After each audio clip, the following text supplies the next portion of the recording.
stand for the Pledge of Allegiance? Okay, you may start the meeting. Okay. Pledge of Allegiance.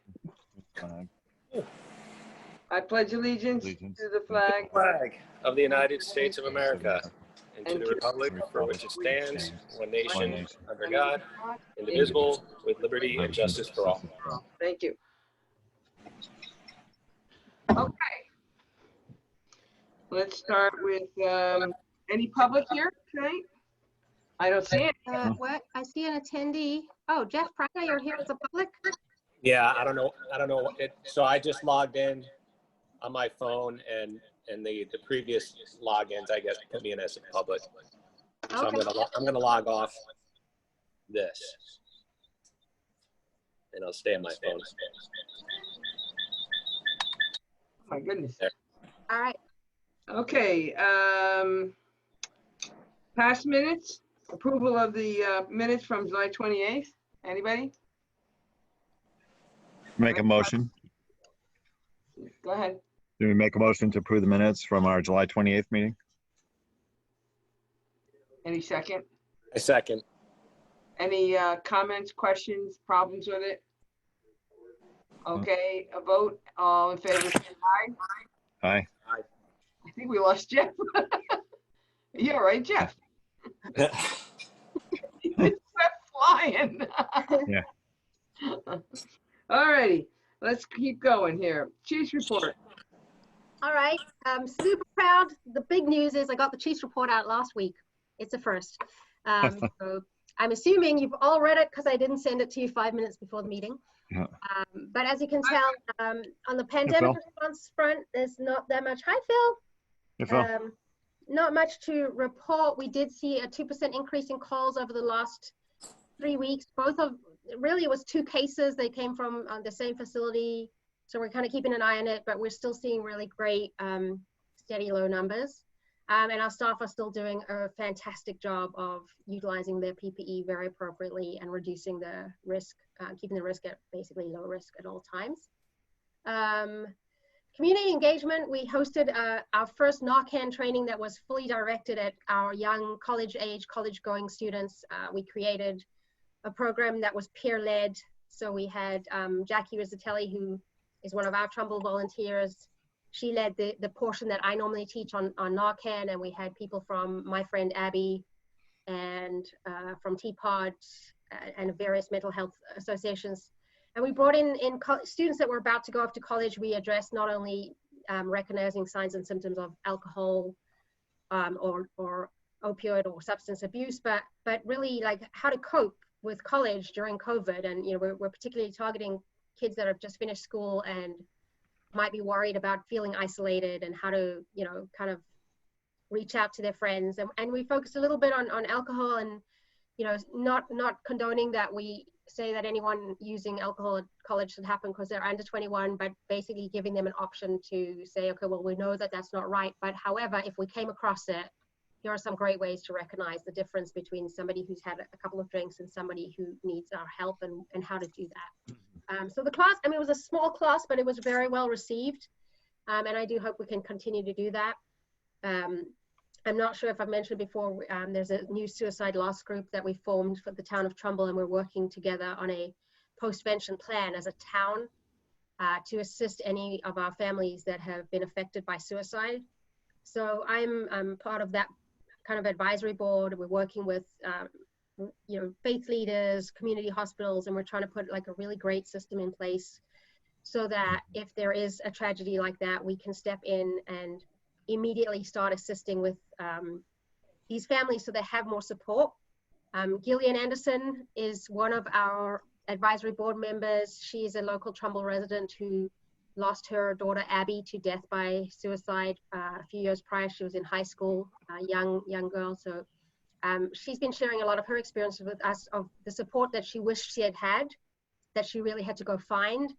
And so now as a town, we're trying to create systems, on every level. So even within EMS, if we attend someone where there's death by suicide, we will immediately, within the next week, without breaking HIPAA, take kind of a basket of support resources to the family so that they already have places to go right off the bat. They can start going where Gillian was talking about, how she had to really go look for the support. And the schools do have a great system, but we're trying to also reach people that maybe don't have that support system of the school, and better support them. So I'm feeling very positive about that, and we're making really great progress with that, which is good. Our summer EMT class, once again, if you didn't read about them on the front page of the Connecticut Post, they graduated on July 31st, and I'm so proud. Our faculty really put together such an incredible hybrid program for these students, and it's probably been the most successful class to date. We have had 15 out of the 16 students have all passed their practicals. All of the ones that have taken their writtens have passed on the first time. The only student that didn't pass was the one student that we told not to take the NRMT, that they weren't ready, and that we wanted to continue to work with them for another week or so, because they just hadn't put as much effort in as they needed to, but we were going to get them there. So we were expecting them, and obviously now they're come back, we worked with them. So a lot of them want to come and volunteer for us. I probably have my biggest wait list to date of people that want to come and join us. A lot of them are college students that were going to college that are now finding themselves doing distance learning. And it's a little bit of a win for us because they want to be here and volunteer with us whilst they're here. So I think it's going to be great. And we had a lovely write-up today in the Connecticut Post, just kind of talking about, I really wanted to celebrate the students themselves. I really did. I was so impressed that in the face of an emerging infectious disease where everybody was running for the hills and the media was talking about how we were all dying of COVID, these students were like, no, we'll come in. We want to do this. I mean, it was very, very cool. So I'm very glad they got some recognition for that. And it was a really nice overview of Trumbull EMS. Clinical education, I dipped my toe in the water, so to speak. We held a dementia workshop, which covered some required EMT CMEs here recently with a guest speaker, a couple of CPR research. I'm still a little cautious. I'm a little hesitant. I'm sure you can imagine I don't want to be the agency that hosts the COVID CME party and we all get COVID, but so far so good. We're having limited numbers, mandatory registration, temperature checks, surgical masks. So I'm going to try to do a few more. From a call analysis perspective, I think the numbers are glaringly obvious. As you guys know, I've been tracking the decrease in call volume since February. We continue to have a low call volume. We are down, last week we were down 28%. We are working, as I said, on the community PSAs. We did film, it hasn't, they're busy editing it right now, but I filmed a PSA here at Trumbull, and I also invited our local emergency departments to work with us. So we went down to Bridgeport Hospital last week, and we had a little bit of an interview with Dr. Ferrigno, who's the chairman of the emergency department, and Dr. Cahill, who's been their safety officer and operations officer through the COVID. I also invited Hartford Healthcare. They haven't managed to get back to us with a time. So essentially we're finalizing it as is, and when they're ready, we'll add it on. But basically we're gonna put it out onto Trumbull TV and onto social media. It focuses on reassuring the patients that we are doing. I showed them what we do for decon, what we do for PPE, why it's so important to seek help, particularly in time-sensitive cases like cardiac, stroke, serious trauma.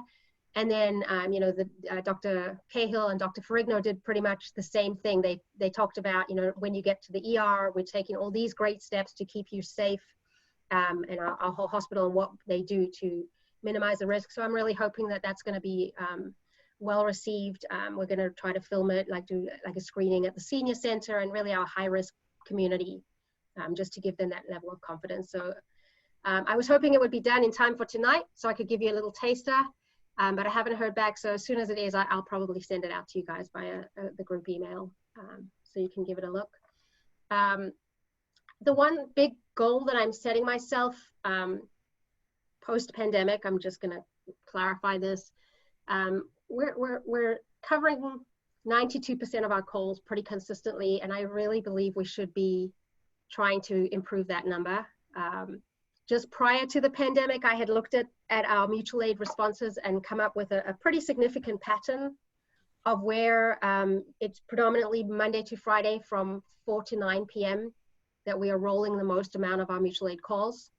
and also that early morning 6 to 8. So I created a new deployment pattern that I think is going to not only allow us to catch those calls, but I think in the long term will probably allow us to increase our revenue significantly, that it would cover the cost of adding an additional car, if not even more. So that's my goal for the next fiscal year, I guess. But again, I think that there's no way I can really address that until we are a little bit further through this pandemic and back to more regular operating status in terms of call volume. But that's what I'm going to be looking at. And I was giving it a really big analysis just prior to the pandemic. And once I get our new team on board, that's going to be my big goal again.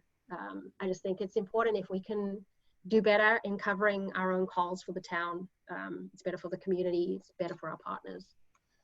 So you can kind of see where we dropped in the call volume, and you can see it from kind of March, April, May, June. That's where you start to see that steady decline. So I definitely think it's very much due to the shelter-in-place directive, businesses being closed, and then subsequently also a little fear with our community. So we're going to see how we do over the next month. Staffing update. I'm very, very excited with the paramedic team that we just recently hired, who are starting on September 2nd. Huge thanks to Jeff Pranger, who sat through close to 30 interviews in a space of 2 days. Was it 2 days? 2.5 days? 3 days. We did back-to-back interviews. We had almost 30 applicants. They were so qualified. I was truly humbled by how many people applied for the position. I did not have enough positions to give out to the amount of really great paramedics that applied. But we have a fantastic team, and I'm really looking forward to introducing you to them. We have our full-time team I'm so excited. I cannot wait to get them in the door. And I really think they want to be here, and they want to be here for the long haul. So super exciting. We have over 70 applications for the EMT position. Kate is looking slightly worse for wear because she has sat in with me and Human Resources for the last 2 days. We have scheduled back-to-back EMT interviews from 9 a.m. till 6 p.m., 15-minute interviews with barely any breaks. But I'm pretty excited too. We had some really high-quality candidates. It's been very cool. Even just having HR sit in, we have a lot of candidates that are applying that have either trained in Trumbull or currently work in Trumbull versus from more commercial services. And you can see the difference in the caliber of these candidates, without even trying. So I think HR has kind of enjoyed getting to know that and see the expectation, essentially seeing that we're holding the EMTs to a higher standard than some of the EMTs that are working in our neighboring regions. So I'm going to let you know how it goes. We have one more day of, as I call it, speed dating for EMTs tomorrow. And I'm then going to take a very long nap and a long glass of wine, and we'll hopefully get everybody onboarded by October 1st. 904 is out and running. We have had a couple of minor problems. So Doug Bogan at Public Works has been managing that and addressing his concerns with AEV. And he's working on an RFQ right now for 903. And we're hoping to put that out for RFQ by the end of the month. We're looking at making a couple of changes to the ambulance, nothing too crazy. I am looking or considering UVGI inbuilt into the truck going forward for all of our new builds. I've talked to San Antonio and a couple of the big departments that are using it on all of their fleets. And basically, I'm just going to see if I can build it into the cost and continue to do our research. We don't have to make a final decision on that for another couple of months. Obviously, my biggest concern is just making sure that it's appropriate and it's not going to have any impact on medications or anything. But ultimately, how it's supposed to work is we give the patient out at the hospital and you close the doors and you hit a switch and it automatically goes on, and it's designed to power off the minute you open a door, so it shuts itself down if anybody were to go in. And I believe it's similar to some of the technology that they're starting to use or have been using in some of the hospitals. I know, Dr. Greg, if you know more about that. I think Dr. Frigno was referencing it for some of the rooms or cleaning in the ICU. Yeah, we have, we're using these robots or whatever to totally sterilize the room. So we shut it down and we use UV based robots that go in the room and they do these terminal cleans, which we did in every single ICU. Additionally, we're one of the few hospitals in the state that have negative pressure rooms that we can scale to like 100 rooms when it comes to actually placing COVID patients or even COVID rule outs. You know, there's these big units that are vented out the window. So very unique sort of situation. And honestly, I think it really did make a difference to keep the staff safe. We didn't have a single healthcare worker, nurse, doctor, PA, et cetera, in the ICUs who got sick during the surge, to my knowledge. So, and then after, when we, you know, started to transition back to normal business, we use the robots to clean everything. And, but we still have a unit that's dedicated with negative pressure, et cetera. So, really kind of a cool thing that engineering and medicine sort of walked hand in hand. So yeah, so yeah, that's awesome. So I'm trying to incorporate that into it, and the other thing I'm doing is looking at a larger refrigeration system. So as you guys know, you approved us to make that initial investment. I think we spent, I think they were like $200 something per mini fridge that we're now carrying our succinylcholine and our cardizem. It's working well, but over the summer, we're definitely having a few challenges. Our bays aren't temperature regulated and the fly cars are obviously out there. And we do notice that the refrigerators, we struggle to keep them at the temperature we need them to be at. We're making it work right now, but we're having to really monitor it. So I am looking at potentially slowly but surely implementing like a bigger, more solid refrigeration system.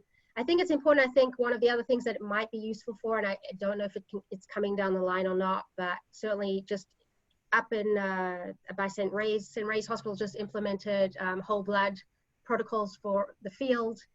It's something that we might land up getting. I don't know yet. I certainly am looking into, again, analytics of how many calls that we would be able to use something like that, but it would be something I'd certainly be very open to if it was feasible for the community. And in that case, we would need a bigger fridge refrigeration system to keep whole blood in. To the best of my knowledge, it's a great system, the places that have it pre-hospitally, because you use blood in conjunction with the hospital. So if you don't use it, you give it back to the hospital to use, so it's not going to waste. And it's a great system. So that's the only other thing that we're looking at including in this 903 build is to upgrade the refrigerator system in that vehicle. And we'll kind of keep an eye on it. The little fridges that we've got are good for now, and they're working, and they've still already, we saved $4,000 last year in wasted medications with the investment of 2. So, I feel like it was a solid investment, and we'll keep using them. But if we end up upgrading them, so be it. The tropical storm went really well. We were critically involved with the EOC, the virtual EOC. I think I was probably myself and Director Murphy from the Office of Emergency Management and someone from UI were probably the last 3 people standing at the end of that night. We did good. There was one significantly delayed response right at the beginning of the storm, and it was kind of breaking my heart listening in, but there was actually no way around it. It was just right as all the trees and wires just started coming down, and you could just hear our unit just getting turned around in every possible way, and fire departments were calling. It was just one of those things. But we still managed to get the patient and got them transported, but it's a little stressful. But other than that, we did really, really well. Our volunteers stepped up as they always do. So I was very happy with the storm response. And that is that. That's my report. Holy cow.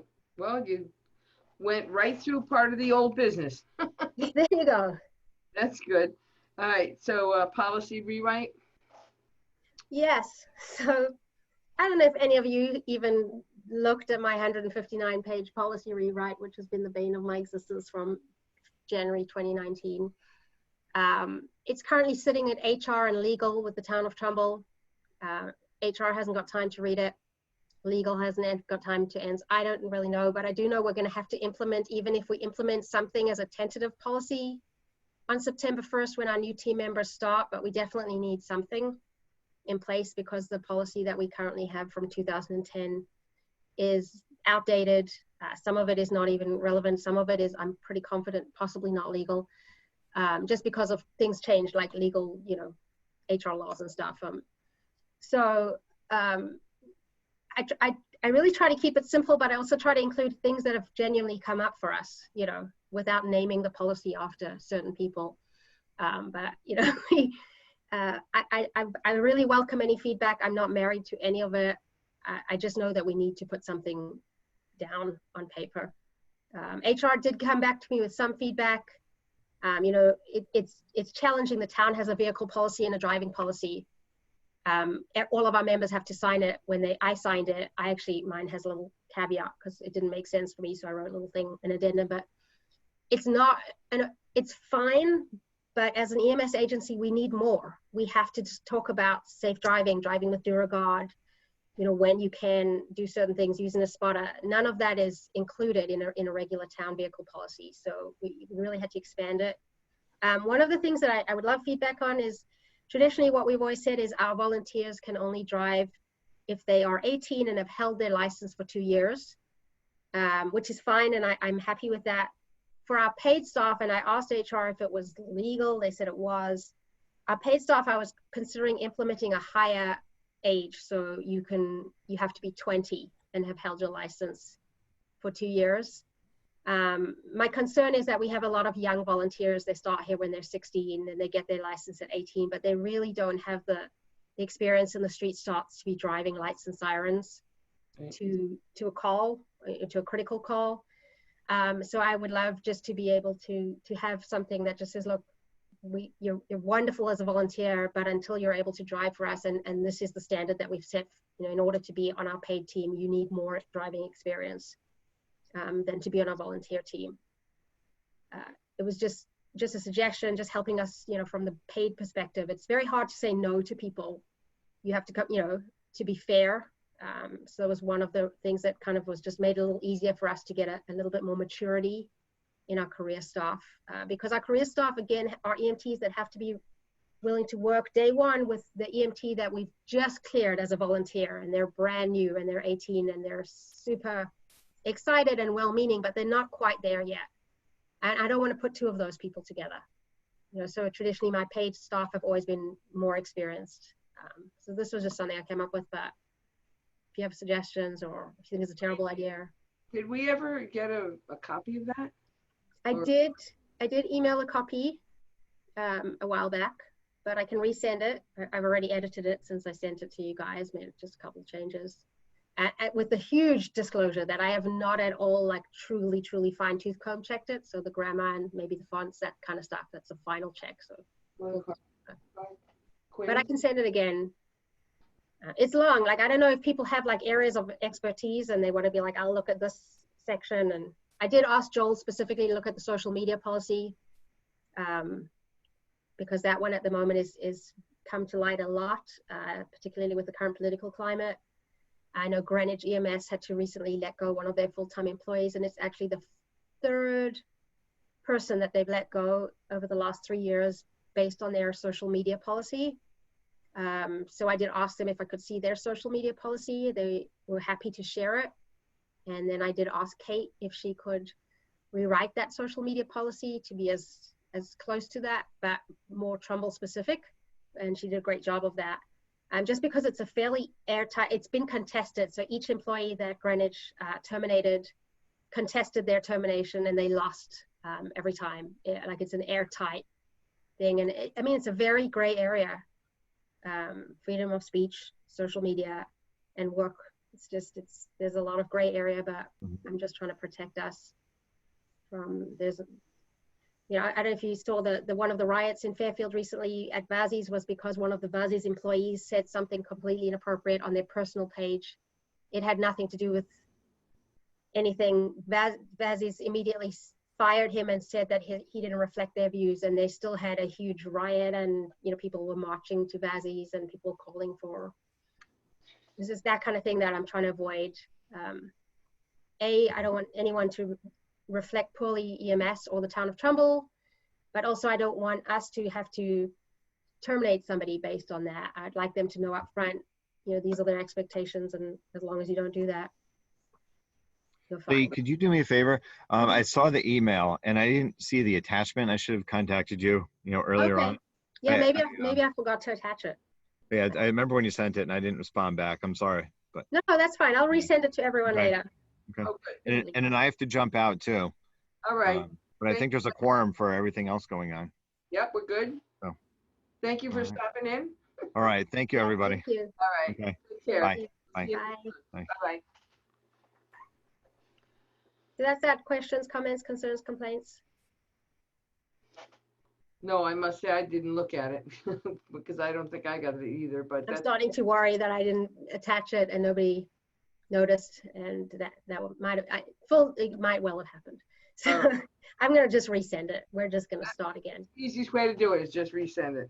Absolutely. Okay, how about building update? So building update, I'm not gonna lie, I hit a wall in terms of making progress. Our capital plan approved 50,000 for us, and everybody was very much pushing forward. I subsequently reached out to George Estrada, Director of Public Works, and Marina Bacala, who's often very instrumental in these things. And both of them were saying, look, we're very much on board, but until Vicky says we need to work on this, it's not happen. You know, we're not doing anything.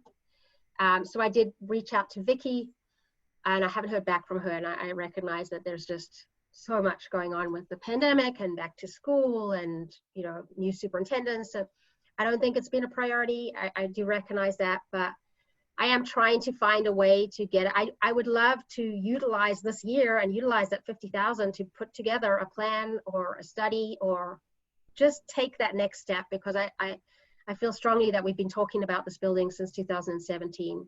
And I just want to stop talking and put some action steps in place. I just had Dimitri round yesterday. We have moisture in the back room where all the PPE is being stored. Tomorrow we are loading up ambulances with volunteers and moving most of our PPE to the Helen Plum building because it's temperature regulated and secure location. But it's just not ideal. Like we have outgrown this building. It doesn't meet our safety requirements. We shouldn't have paramedic intercept vehicles with narcotics in them in an outdoor parking lot. Every vehicle should be kept in a temperature regulated bay, and all of our medication should be. So I just want to find a way to keep pushing us forward. Hitting a little wall right now, but I'm hoping that, you know, maybe after school starts, and if we can keep the pandemic from not peaking again, maybe, you know, I just don't want to push too hard at a time when I truly understand that the town has got a lot of priorities. They're juggling a lot of very serious things. So Yeah, Lee and I talked about it, and we thought maybe in October to start up the discussion with Vicky, and I can go with her one day and we can have a little chat and see if we can get something going. yeah, I mean, I think everybody concurs it's needed. You know, it's not a wish thing. It's not a princess wish list. It's very much, I mean, it's really, you know, there's OSHA issues. There's a lot of things that we need to address, but I think we'll just do that. Any Questions? Sorry. Any questions? No? Okay, new hire. Yes, so Diane and I were talking, and we would love to potentially see if in mid-October we can maybe, and again, pandemic dependent, host some sort of event, maybe outdoors in the bay, maybe get a food truck and just invite you guys and our new team members and the administration, and just welcome our new team with our old team, you know, our volunteers and our new hires. We didn't get to have our EMS week picnic. And I don't even want to do another big thing. I would love to invite all of their family, but with the pandemic, I want to keep the numbers low. But I think it would be really important to celebrate this event. It's a momentous change for us to have built this team and to be, and I would love to kind of start it off with a really great welcome event within the guidelines of the pandemic. What do you think about that, everybody? Oh, Jeff's on. Jeff's on board. Jeff's on board. If we keep it just, Lee, you just want to do the people that are hired by Trumbull EMS? You don't want to do family members? Well, the thing is, I would love to do family members. My concern is, again, numbers. Right. So maybe if we just look at the numbers and the guidelines, Again, if we can host it outside, I know Vicky's going to be concerned about any large gathering, and I completely recognize that, even just from a public perception, when we're saying no to a lot of things. But I do know we are hosting public events like the concerts in the back. So maybe let me just look at the numbers, and maybe if I can do it where we can say bring a family member, as opposed to all of the family. And again, you know me, I'm a huge believer in trying to bring all the kids and make it a family. I'm just a little worried that we're not quite there. And we do still have EMS Week picnic, hopefully next year coming up. But if we just do a smaller scale and maybe a food truck or something, take some photos. What would we be talking if we just talked about the new people and the present people that we're hiring? Like, what do you think in numbers? Not family, just Probably personnel. 70 if our current volunteers, you know, of everyone who would come up. I think it'll be 50 to 70. So right now we have 50 new hires with the paramedics. I'm looking on bringing at least 25 per diem EMTs, possibly more depending on our scheduling. And then our current volunteer roster, I mean, we have probably 20, 25 volunteers that are active, but we also have a large roster of volunteers that are not active, but absolutely come to these events. You know, people like Sheldon, Felice, a lot of our association members, we don't really see them on the road, but they always come down and support these events. So I think it would probably be around 70 if everybody came, most people came. Well, let's think about that. Yeah, so again, you know, if I say bring a partner, if everybody comes, now we're up to 140. Yeah, we got, I don't know whether we can do that. Yeah, it's just. Phil, were you saying something, Phil? Can't hear you. Can't hear you. How about now? Yes, Okay. go ahead. Yeah, is the state guideline 100 if it's outdoors?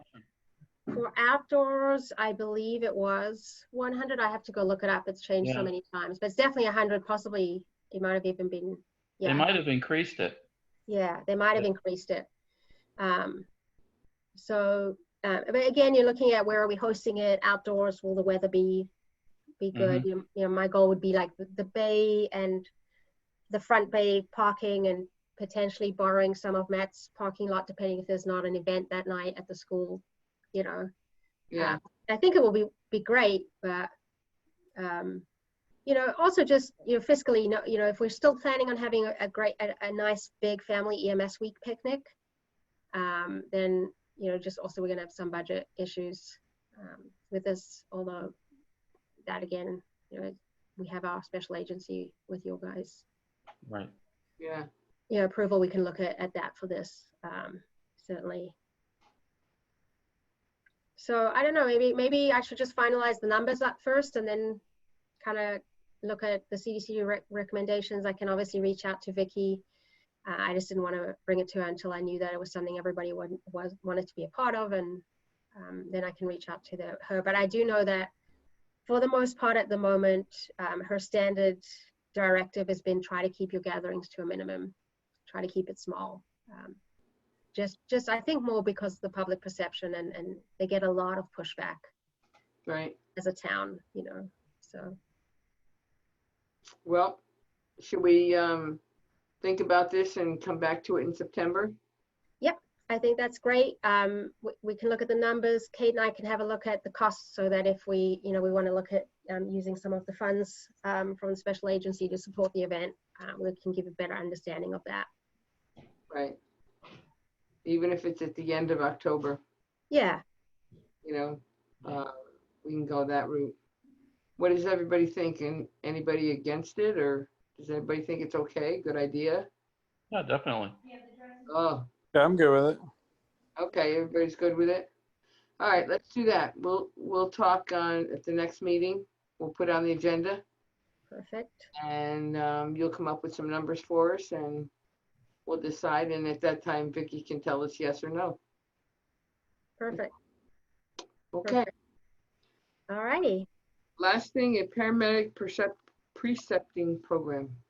Yes, and so this is genuinely, this is going to this is just an idea I wanted to float by you guys to kind of take away with and give me some feedback. It's nothing that I would be implementing right off the bat, but we have two options for precepting paramedics. The first option that I want to consider is we end up losing a lot of our great EMT employees because they get their paramedic and then we don't take on paramedics that don't have experience.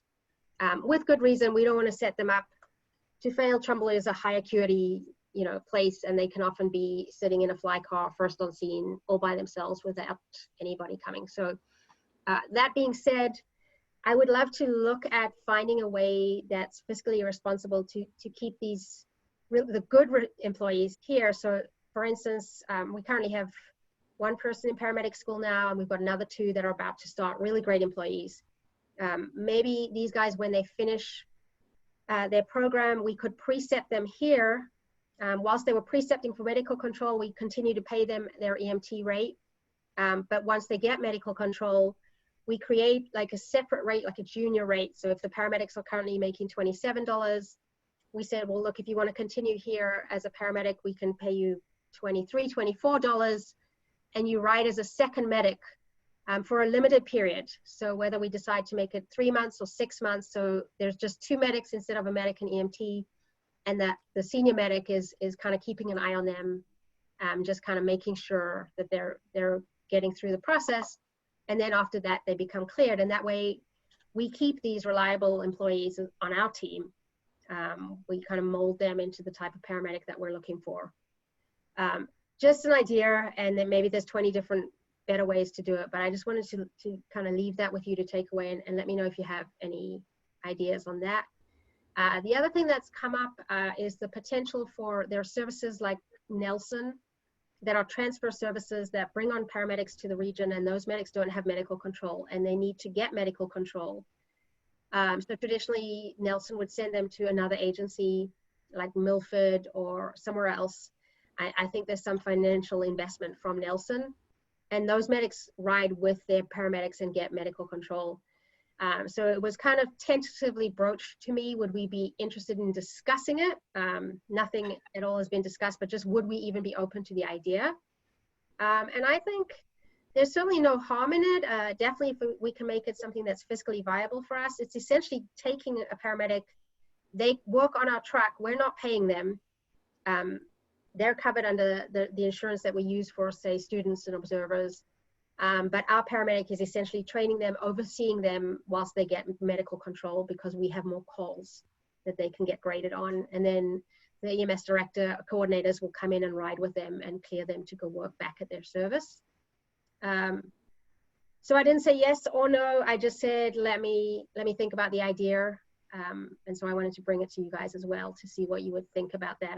There's so many logistics that we would have to consider, uniforms, are we letting them ride here? It's a very confusing message for our community if they're, it's Trumbull EMS paramedic and EMT, but there's this Nelson paramedic also there. But just something that we might want to consider. So really, I just wanted to float the idea and kind of leave it with you guys for a bit, and then kind of get some feedback next month. Or, maybe field questions. I think if we do something like that, it should not start till the new year.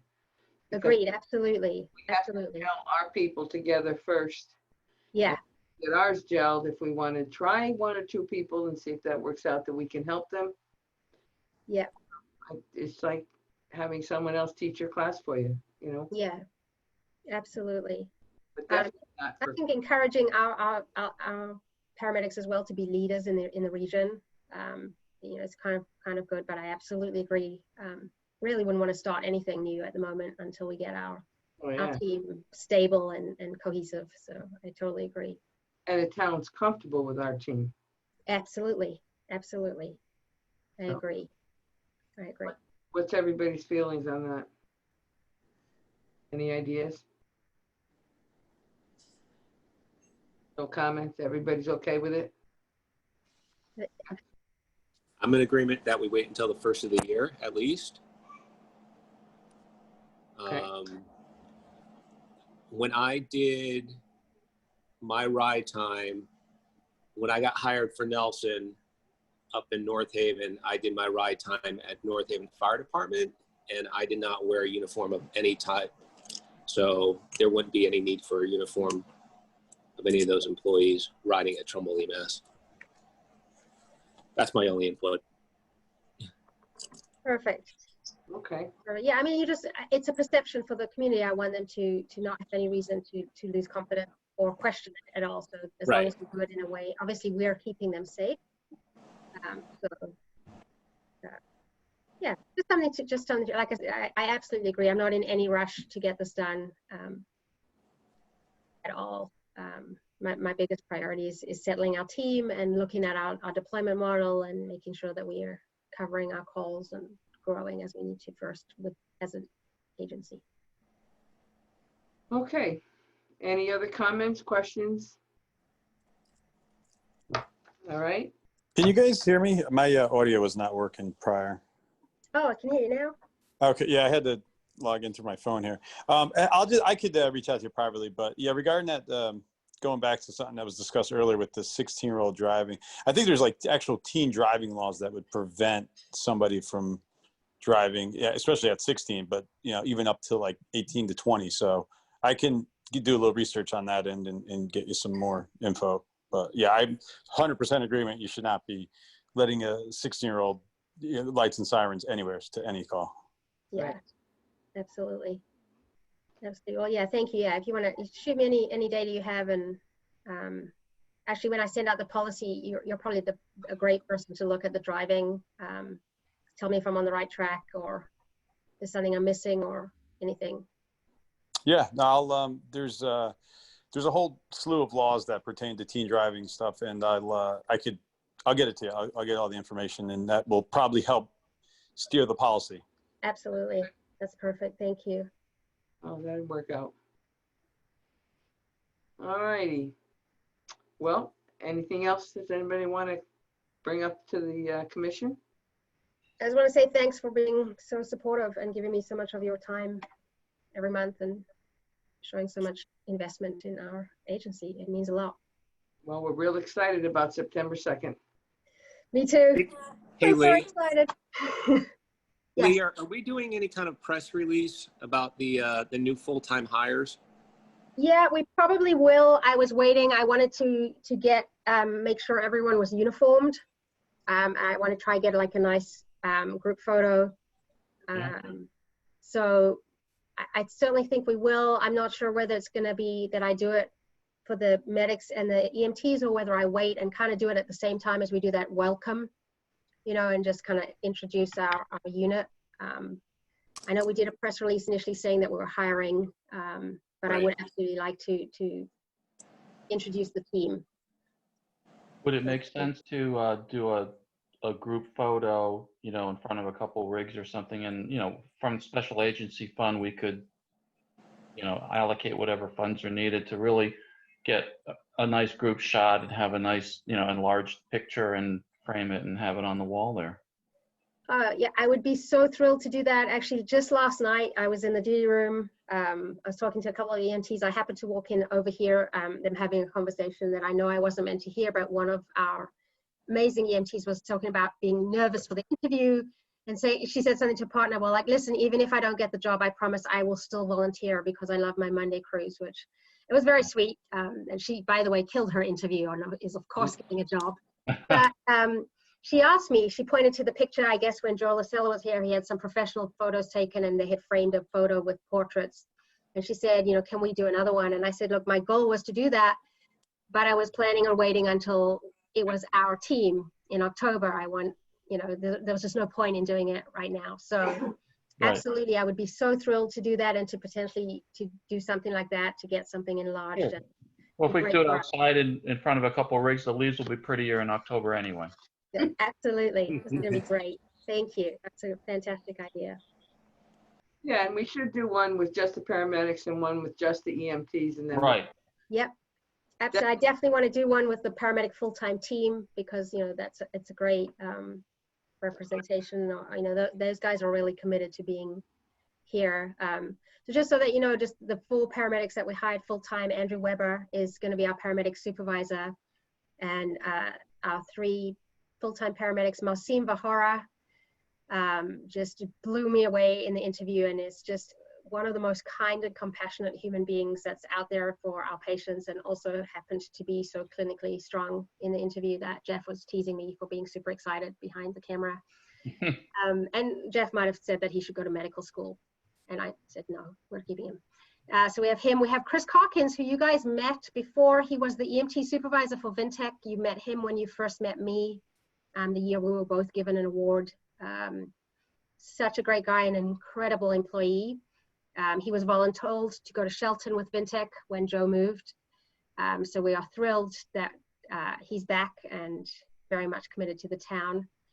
And Eric Diaz, who is currently working for us full-time through Valley EMS, but has been through and through a Trumbull EMS employee. Valley offered him a full-time job. Stratford headhunted him for a full-time job. And without even interviewing for us, had said, I'm not applying anywhere else. I want the Trumbull job, and if I don't get it, I'm going to find a way to stay at Trumbull. So we have 3 really, really dedicated, happy to be here paramedics. So thrilled to have them on our team. That's awesome. That's great to hear. Yeah. It's just an honor to you to know that so many people have applied for all these positions to try and be in Trumbull.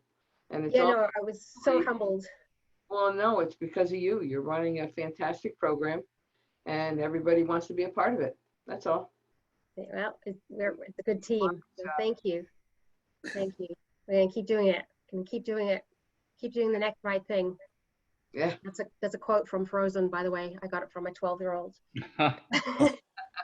But she's right. She's like, if you don't know what else to do, Mom, just do the next right thing. And I'm like, that's a great thing in it, especially in a pandemic when sometimes things don't go your way. You just do the next right thing, and it seems to be working. So. Right. All right. Okay. Now, September 2nd is everybody's going to be on board. That's when our team's going to start working. Yeah, with the paramedics. That's when the paramedics start. And then the EMTs start October 1st. Okay, well, I'll stop by on September 2nd. That'd be awesome. Anybody else wants to stop by to say hi to them? So just so you know, I mean, I know most of you work during the day, but from 12 noon to 4 on the 2nd, on the 1st?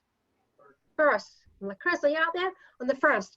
We do have an orientation where they're going to be here as well for 4 hours, just kind of running them through. So if anyone's in the area and you want to pop in there, and I think pretty much almost all of them, barring 1 or 2, will be here. Okay, so that's the 1st? That's the 1st, the day before they start. 12:30 to 4? Yeah. So actually on the 1st at 4 p.m., not that I'm counting the days, but at 4 p.m. the Valley EMS paramedic is leaving, and although there'll still be Valley EMS paramedics on duty, they are our paramedics that are staying with us. So from 4 o'clock on the 1st, I feel like it's our team that's in the building. So. Do you want the days? Oh, that's Monday the 31st, actually. Monday the 31st, from 4 p.m. onwards. Everyone that works here, whether they get a VEMS paycheck or they eventually get a Trumbull paycheck, they're our medics. On the 31st. So very excited. What? Do you want the countdown? I still have it on my phone. Kate has a countdown. Okay, so it's the 31st, not the 1st or the 2nd. Yeah, I mean, officially they start on the 2nd, but from 4 p.m. on the 1st, all those medics are the ones that we're staying, because we kept a couple. All right, well, I'll make sure I stop in during those first couple days. Perfect. See whoever I can see. Awesome. So do we have anything else to discuss or talk about? Okay, do we have motion to adjourn? I'll make a motion to adjourn. Okay. I'll second. All right, so we have a motion to adjourn. Thank you very much for everybody for coming. Thanks, guys. Thanks. See you next month. Great job, Lee. Sounds good. Great job. Bye, guys. Thank you. Thanks, Bill. Bye, Thanks, everybody. Bill. Bye, everybody. Have a good night. Good night.